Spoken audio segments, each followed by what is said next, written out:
Plus facile d'abord parce que les opportunités se présentent, sont variées, sont réelles. À travers le guichet unique du commerce extérieur, le guichet unique permet de construire, le guichet de création d'entreprise, à travers le CPC lui-même qui est le guichet donc l'investissement, qui prend en charge l'investisseur depuis son idée d'investir en Côte d'Ivoire jusqu'à la réalisation de son projet. Et enfin, nous avons un gouvernement qui est très ouvert à recevoir les invités, les investisseurs et à pouvoir donner tout ce qu'il faut comme assistance pour pouvoir réaliser l'investissement. Donc la Côte d'Ivoire est par définition un pays où il est facile d'investir, où les commodités existent, où les avantages existent. Tout ce qu'on demande, c'est qu'on vienne y planter son projet. Mais concrètement, très concrètement, ça veut dire quoi? Par exemple, combien de temps il faut pour créer une entreprise? Quelles sont les contraintes qui ont été levées et qui existaient au préalable? Alors, sachez que l'État de Côte d'Ivoire a pris la décision d'aller à la dématérialisation de ses actes et services administratifs. Partant de là, aujourd'hui, c'est la création d'entreprise que nous avons mis en termes de guichet unique à un seul endroit qui permet de donner les documents pour une entreprise créée en 24 heures. C'est-à-dire que le matin, vous déposez l'ensemble de vos dossiers, l'après-midi, vous avez vos différentes documentations. Aujourd'hui, c'est le guichet unique du commerce du permis de construire qui émet ces documents en moins de 20 jours. Aujourd'hui, c'est le commerce transfrontalier qui émet ces documents aussi à l'aide de rendez très court. Demain, cette année, nous avons un projet pour les business de pouvoir aller à la dématérialisation du paiement des impôts.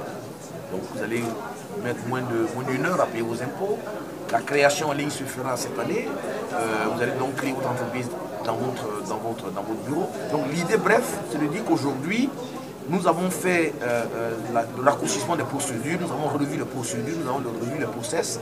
Aujourd'hui, nous sommes à l'étape maintenant de la dématérialisation, qui vont effectivement permettre à l'investisseur d'avoir un accès facile aux différents services administratifs de la Côte d'Ivoire. On a vu lors de votre intervention que l'Afrique était très largement le premier investisseur en Côte d'Ivoire, un peu plus de 80%. Est-ce que ça veut dire que c'est une volonté de privilégier les relations sud-sud dans les investissements, ou au contraire que la Côte d'Ivoire a encore du mal à attirer les autres investisseurs, ceux où il y a les capitaux, l'Europe, l'Asie, le Moyen-Orient?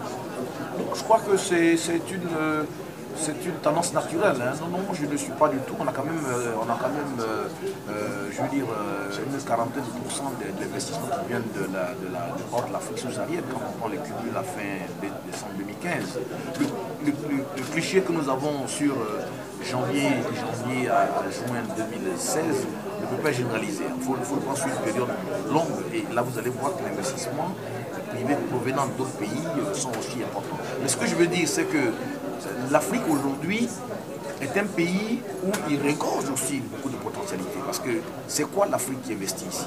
C'est celle des Africains, mais c'est des grandes entreprises qui existent aussi dans d'autres pays.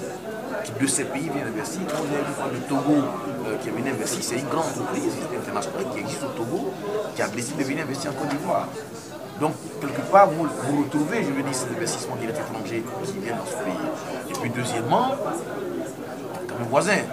C'est plus facile pour l'Africain de venir en Côte d'Ivoire que pour, je veux dire, tel pays européen de venir parce qu'il a la possibilité. Et enfin, je crois que c'est un champ que je veux déboucher de l'État de dire, le renforcement de la relation sud-sud est un élément important. Et pour moi, non pas du tout. Je pense qu'on pourra vous donner la cartographie sur les 5 dernières années des investissements pays par pays. Et vous allez voir qu'en termes de diversité géographique, la Côte d'Ivoire est très représentative. On voit qu'il y a une très forte concentration. Vous avez quelques chiffres en termes de résultats, s'il vous plaît? Résultats de quoi? Je veux dire, vous faites un bilan à mi-parcours. Est-ce que vous avez quelques chiffres à verser à tout ce que vous avez dit? Mais les chiffres, je vais les donner. Je vais dire c'est 219 milliards d'investissements agréés au CPC, c'est 103 entreprises qui ont été donc agréées, c'est 6600 entreprises créées. Les résultats, c'est ça les chiffres. C'est 17 réformes qui ont été faites cette année, qui s'ajoutent aux 40 et quelques qui existaient déjà depuis 2013. C'est la facilitation que nous avons aujourd'hui à travers les différents guichets que nous avons ouverts. Donc là, les résultats sont multiples. Nous sommes qu'en mi-parcours. Mais le plus important, je pense qu'il faut retenir ce que je dis, c'est que nous avons un objectif de 810 milliards d'investissements à agréer au CPC. Aujourd'hui, nous sommes à 219. Donc nous avons du boulot. Nous avons une stratégie à mettre en place pour aller rechercher ces besoins. Et c'est ça qui est le challenge. Et je vous ai dit, je donne rendez-vous donc en janvier prochain pour faire le point. Et vous allez voir que nous allons être au-delà de ces chiffres.